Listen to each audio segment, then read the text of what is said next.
નમસ્કાર બાળમિત્રો, આજે આપણે ધોરણ 8 વિષય અંગ્રેજીમાં સેમેસ્ટર નંબર 2 યુનિટ 4 જે આપણે આગળના વિડીયોમાં 1 થી 3 યુનિટ જોઈ ચૂક્યા છીએ. ત્યારબાદ આજે આપણે આ વિડીયોમાં યુનિટ નંબર 4 ટેલ મી વાય જેના વિશે આપણે અભ્યાસ કરવાનો છે. ટેલ મી વાય એટલે શું થશે કે શા માટે મારા વિશે જાણો, એમ કે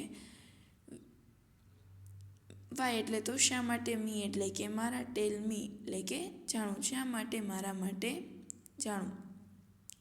જેમાં આપણે એક્ટિવિટી નંબર 1 છે એ હવે જોઈશું. જોઈએ હવે activity number 1. See the picture and select the answer. હવે શું કીધું છે આપણને કે અહીં છે તમારે પિક્ચર જોવાનું છે અને એના આધારે છે તમારે કરેક્ટ ઓપ્શન ઉપર છે એ આપણે લખવાનું છે. તો આપણે છે એ ફર્સ્ટ છે એ પિક્ચર જોઈએ. હવે આપણને ક્વેશ્ચન આપ્યો છે વાય ઇઝ ઇટ હેપી, શા માટે ખુશ છે. તો એના ઓપ્શન છે બીકોઝ ઇટ અ રેઇનિંગ, વરસાદ શરૂ છે એટલા માટે. કારણ બીકોઝ ઇટ હેઝ લીવ્સ, ઘણા પાંદડા છે. ત્યાર પછી ત્રીજું છે because it children are playing around it, કે એના નીચે છે બાળકો રમી રહ્યા છે એટલા માટે. તો કયા કારણોસર એ ખુશ હશે, તો કે ક્વેશ્ચન કે because the children are playing around it. ત્યાર પછી હવે બીજું ચિત્ર છે વાય ઇઝ ઇટ સેડ, શા માટે દુઃખી છે. જો હવે તમે ચિત્ર જોઈ શકો છો એના આધારે આપણને ખ્યાલ આવે કે શા કારણે દુઃખી હશે. તો જોઈએ because people want to water it, કારણ એને લોકો પાણી પાય છે. બીજું છે because some people want to cut it, એ લોકો એને કાપવા માંગે છે. અને ત્રીજું છે બીકોઝ ચિલ્ડ્રન લાઇક ઇટ, બાળકો એને પસંદ કરે છે. તો હવે તમે ચિત્ર આધારે કહી શકો કે કયો ઓપ્શન આવશે, કે because some people want two it cut, કે લોકો છે એને કાપવા માંગે છે એટલા માટે. ત્યાર પછી છે હવે ત્રીજું વાય ઇઝ ઇટ એંગ્રી, કે શા માટે ગુસ્સે છે. તો ઓપ્શન આપેલા છે બીકોઝ ચિલ્ડ્રન લાઇક ઇટ, કે બાળક એને પસંદ કરે છે એટલા માટે. બીજું છે because children throw stone at it, કે બાળક એના ઉપર છે એ પથ્થર ફેંકે છે એટલા માટે. અને ત્રીજું છે because it has no leaves, કે તેમાં પાંદડા નથી એટલા માટે. શા કારણે ગુસ્સે છે, તો તમે ચિત્ર આધારે જોઈ શકો છો કે બાળકના હાથમાં શું છે, પથ્થર એને ફેંકે છે. એટલે તમારે બીજો ઓપ્શન આવશે because children throw stone at me. તો એના આધારે છે આપણે કહી શકીએ.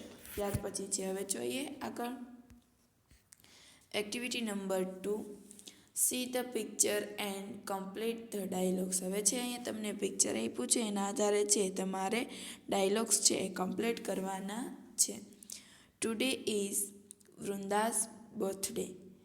શું કીધું છે કે આજે વૃંદાસનો બર્થડે છે. She invite all her friends. શું કીધું કે વૃંદાએ છે એના બર્થડે માટે બધા મિત્રોને ઇન્વાઇટ કર્યા છે, બોલાવ્યા છે. The party began at 9 o'clock but Vrinda was in tears, કે 9 વાગે છે એની પાર્ટી છે એ બર્થડે પાર્ટી સ્ટાર્ટ થવાની છે પણ વૃંદા છે એ ખુશ નથી. Why was she in tears on such a good day. શું કીધું કે એના માટે, શા માટે એના માટે આ દિવસ છે એ ગુડ ડેઝ છે એટલે કે સારો દિવસ છે. Because nobody was present at the party, કે લોકો એમાં છે એ હાજર હતા. ત્યાર પછી છે હવે બ્રિંદા વોક ઇન અ હરી. હવે છે બ્રિંદા આવે છે. બ્રિંદા ઓહ ડિયર આઈ એમ સોરી. શું કહે છે બ્રિંદા કેટલા વાગે આવે છે, એક તો સવાન આવે એટલે એ પૂછે કે ઓ ડિયર, એમ કે છે કે I am sorry Vrinda. Where you, why are you late today at my party. શું કહે છે કે શા માટે મોડું થયું મારી પાર્ટીમાં. Binita oh I was so confused in selecting for gift for you. શું કહે છે કે હું છે કન્ફ્યુઝ થઈ ગઈ હતી કે તારા માટે છે એ શું ગિફ્ટ લઉં. Vrinda it is okay dear. શું કહે છે કે okay. You are my best gift. શું કીધું કે તું મારી બેસ્ટ ગિફ્ટ છે. હવે ત્યાર પછી છે 8, 9, 20 o'clock પાયલ કમ. હવે પાયલ આવે છે. હવે પાયલ આઈ એમ સોરી ડિયર, એટલે અહીંયા તમારે લખવાનું રહેશે આઈ એમ સોરી ડિયર. એટલે એ પૂછે છે કે why are you so late. શું કહે છે કે શા માટે તારે લેટ થયું. જો અહીંયા એણે લખેલું છે પાયલનામાં કે શું કામ એને લેટ થયું, એટલે પાયલ છે એને જવાબ આપે છે. અહીંયા જોઈ શકો છો પાયલ શું જવાબ આપે છે, તો કે I was sleeping it forget, કે છે એ સીવવામાં મારે મોડું થઈ ગયું. Vrinda oh I am happy that you remembered. શું કીધું કે ઓકે હું હેપી છું કે તને પાછું યાદ પણ આવી ગયું. હવે ત્યાર પછી છે એ વિરલ અરાઇવડ. હવે છે કોણ આવે છે, Viralben. Viral dear Vrinda I am so sorry. શું કહે છે Vinda, I am so sorry. Vrinda you have come so late. તું મોડી આવી. વૃંદા વિરલ સોરી. વિરલ કહે છે I know I was quarrelling with my sister. Vrinda but I am happy you come. શું કીધું કે તું આવી એમાંથી હું ખુશ છું. ત્યાર પછી હવે કોણ આવે છે, અમિત રિચર્ડ. અમિત આવે છે. Amit oh my God sorry. શું કહે છે વૃંદાને કે sorry. Vrinda I thought you will not come.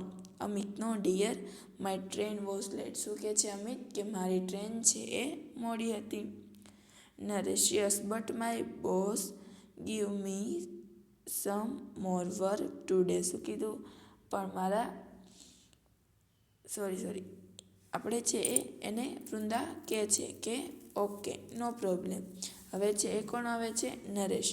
Naresh I am sorry I know you are very angry. શું કહે છે કે હું જાણું છું તું ખૂબ ગુસ્સે છો. Vrinda yes I am you are late. શું કીધું કે સૌથી છેલ્લે કોણ આવે છે, નરેશ. એટલે એમ કહે છે કે હું ગુસ્સે છું. નરેશ શું કહે છે કે yes but my boss give me some more work today. કે મારા બોસે છે મને ઘણું કામ આપ્યું હતું. એટલે વૃંદા કહે છે કે ઓકે. શું કહે છે વેલકમ. એના મિત્રોને કહે છે કે એના મિત્રો છે એટલા લેટ આવે છે છતાં પણ એ કહે છે કે ઓકે, કે આવવા માટે છે તમારો બધાનો આભાર. તો એ છે તમારે આગળ આપણને છે આપ્યું હતું એના આધારે છે તમારે આ પ્રશ્નોના જવાબ છે એ પૂર્ણ કરવાના રહેશે. એટલે આપણે છે એક્ટિવિટી 1 and 2 જોઈએ. એમાં તમારે છે એક્ટિવિટી 2 એ પાઠ્યપુસ્તકમાં છે પૂર્ણ કરવાની રહેશે આ બધા ડાયલોગ્સ, અને એના આધારે છે એ ડાયલોગ્સ રાઇટિંગ પણ તમને લખતા ફાવશે. હવે આપણે છે એ નેક્સ્ટ વિડીયોમાં છે એ આપણે એક્ટિવિટી નંબર 3 છે એ જોઈશું. ત્યાં સુધી છે એ તમારે પાઠ્યપુસ્તકમાં પૂર્ણ કરવાનું રહેશે.